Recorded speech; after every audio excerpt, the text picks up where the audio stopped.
Welcome to Auto Foresight. This script is built around a single question planted in the hook. What does a brand do when its most popular product is famous for exactly the thing it is now replacing? The engine transition, 3.8L V6 out, 2.5L turbo hybrid in, is the narrative spine. Every section connects back to it. The question thread opens by naming the V6 legacy and pays off in the powertrain section with the hybrid's real-world numbers. The stay mode and RMDPS details are the competitor gap. Practically no other coverage touches them. And the 10-year warranty closing observation repositions the Telluride in the cost of ownership conversation without ever making it a recommendation. For years, the Kia Telluride's 3.8-liter V6 was one of the most talked about engines in the three-row SUV segment. Buyers who tested it came away impressed. Reviews cited its smoothness, its response, its uncomplicated competence. It was a big part of why the Telluride became the vehicle it did. So the question worth asking right now is, why is Kia replacing it?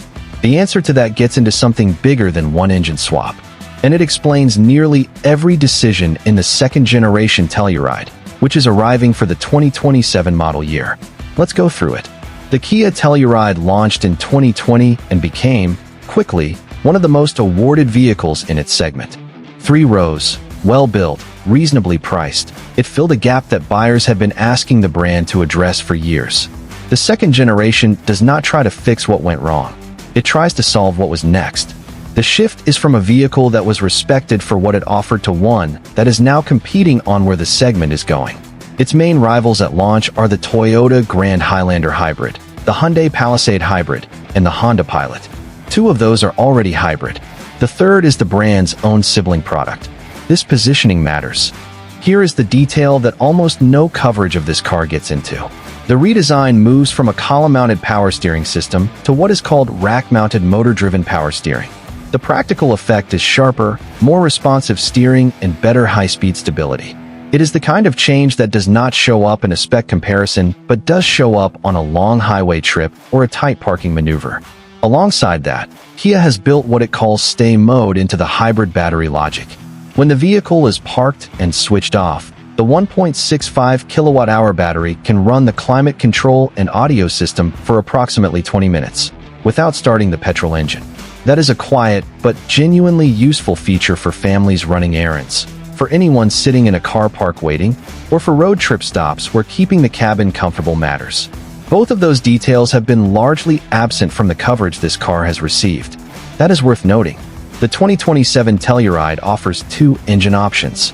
The standard powertrain is a 2.5-liter turbocharged 4-cylinder producing 274 horsepower and 311 pound-feet of torque, paired with an 8-speed automatic.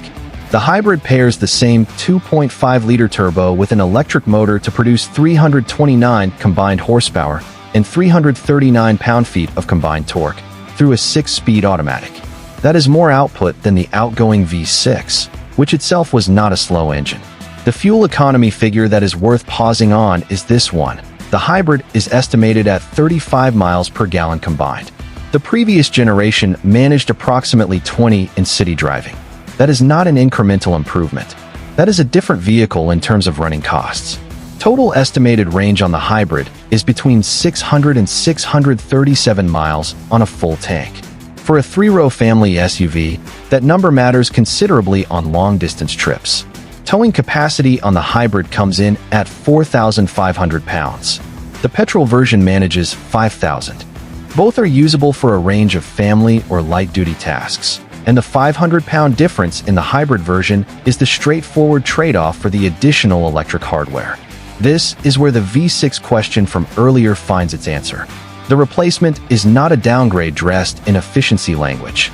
It is a system that produces more power, substantially better economy, and a longer tank range, at the cost of a modest towing reduction on the hybrid variant.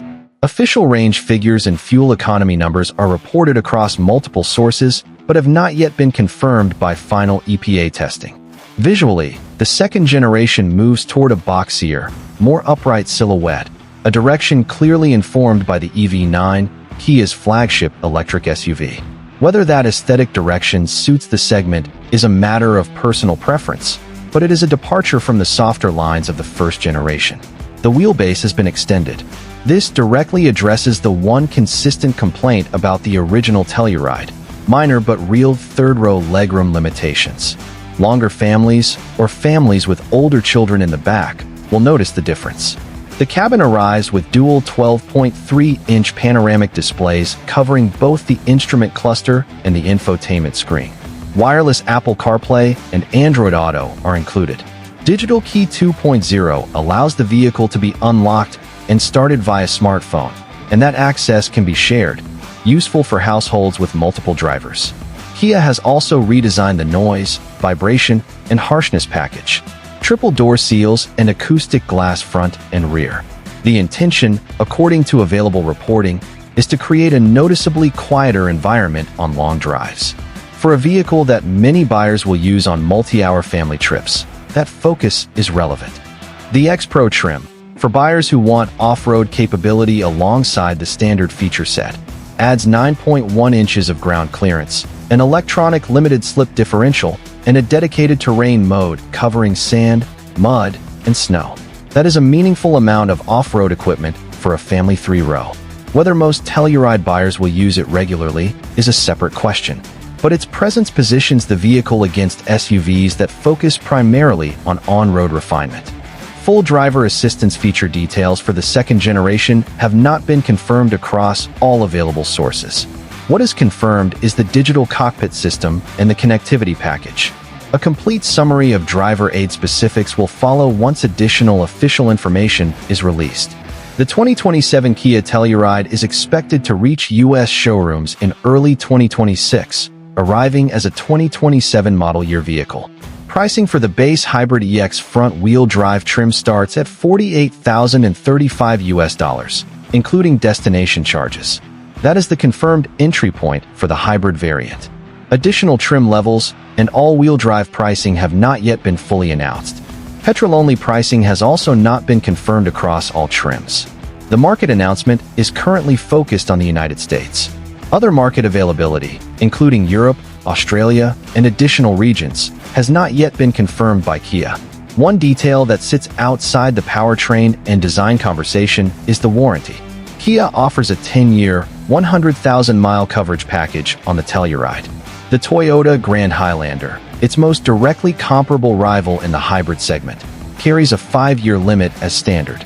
That is a meaningful gap in terms of total cost of ownership over the life of the vehicle, and it is a figure that does not appear in most comparison coverage of these two models. What is worth watching here is not just this one vehicle in isolation.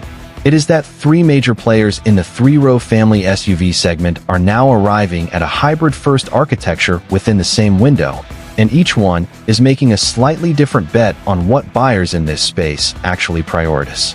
Performance, efficiency, range, refinement, or warranty. Those priorities are not always the same thing. Which one turns out to matter most to buyers in this segment over the next few years is probably the more interesting story to follow. Which direction do you think wins out? Drop it in the comments below. And if there is another upcoming model you would like a closer look at, let us know. If you follow upcoming models like this, Foresight covers them regularly.